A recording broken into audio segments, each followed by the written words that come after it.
টানা 4 দিন আলোচনা করেও সংসদের নারী আসনে নির্বাচন পদ্ধতি ও উচ্চকক্ষ গঠনের বিষয়ে ঐক্যমত্যে পৌঁছাতে পারেনি রাজনৈতিক দলগুলো।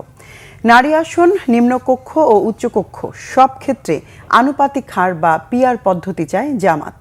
আর নিম্নকক্ষের ভোটের ভিত্তিতেই উচ্চকক্ষ গঠনের পক্ষে মত বিএনপির। মৌলিক সংস্কারে কোনো ছাড় না দেওয়ার ঘোষণা এনসিপির। বিকেলে ঐক্যমত্য কমিশনের সাথে সংলাপ শেষে এমন মন্তব্য করে রাজনৈতিক দলগুলো। ওবায়দুল্লাহ মামুনের রিপোর্ট। মঙ্গলবার ফরেন সার্ভিস একাডেমিতে জাতীয় ঐক্যমত্য কমিশনের দ্বিতীয় দফার 14তম দিনের আলোচনার এজেন্ডা ছিল জাতীয় সংসদে নারী আসনের নির্বাচন প্রক্রিয়া, উচ্চকক্ষ গঠন ও সংবিধান সংস্কার। গত 4 দিনে এ বিষয়ে আলোচনা করেও ঐক্যমত্যে পৌঁছাতে পারেনি রাজনৈতিক দলগুলো।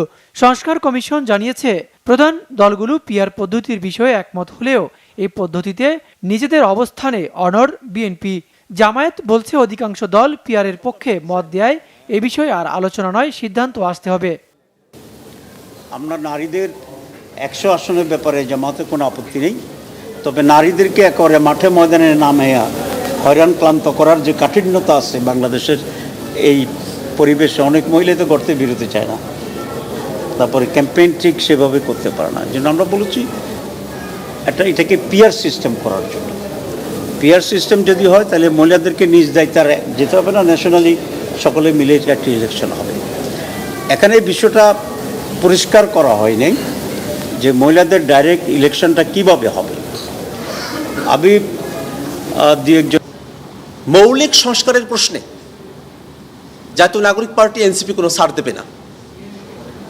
সংস্কারের প্রস্তাবনা আলোচনাগুলো টেবিলের আলোচনার মাধ্যমেই সমঝোতা হবে। রাজনৈতিক দলগুলো পরস্পরের বক্তব্য উপস্থাপনের মধ্য দিয়ে নিজেদের মধ্যে আন্ডারস্ট্যান্ডিংয়ের জায়গা থেকে সংস্কারের প্রস্তাবনাগুলোকে এক্সিকিউশনের পথে যাবে, সেটাই আমাদের প্রত্যাশা। আর যদি মৌলিক সংস্কারকে বাধাগ্রস্ত করা হয়, মৌলিক সংস্কারবিহীন জুলাই সনদের দিকে আমাদেরকে অগ্রসর করার কথা ভাবা হয়, তাহলে বাংলাদেশের জনগণের যে প্রত্যাশার জায়গাগুলো আছে সেগুলো পূরণ হবে না। সেক্ষেত্রে টেবিলের বাইরে মাঠ পর্যায়ে সংস্কারের এজেন্ডাকে ঠিক করার পরিস্থিতি যদি কেউ তৈরি করে, আমাদেরকে সেই পথেই অগ্রসর হতে হবে। সংসদে নারী আসন উচ্চকক্ষ গঠনে পিআর চায় না বিএনপি। নিম্নকক্ষের ভোটের ভিত্তিতেই উচ্চকক্ষ গঠনের প্রস্তাব দেয় দলটি। সেটা তো পরিষ্কার, আমরা পিআর পদ্ধতিতে চাই না উচ্চকক্ষ। আমরা তো আগেই বলেছি, অভিযোগ করতেই পারে, এটা লোয়ার হাউসের রিপ্লিকে হবে ইত্যাদি, পাওয়ার ফাংশন কি হবে সেগুলো নিয়ে আলোচনা করতে পারে। সেটা তো আলোচনা শেষ হয়নি। সব দলকে ঐক্যমত্যে পৌঁছাতে আলোচনা অব্যাহত রাখার কথা জানায় ঐক্যমত্য কমিশন। 56, 142-এর পাশাপাশি তত্ত্বাবধায়ক সরকার ব্যবস্থা, যেটি 58 অনুচ্ছেদের ঘ এবং উমর মধ্যে দিয়ে যুক্ত হবে, সেগুলি যদি ভবিষ্যতে সংশোধনের ব্যবস্থা নেওয়া হয়, পদক্ষেপ নেওয়া হয়, তার জন্য গণভোটের প্রয়োজন হবে।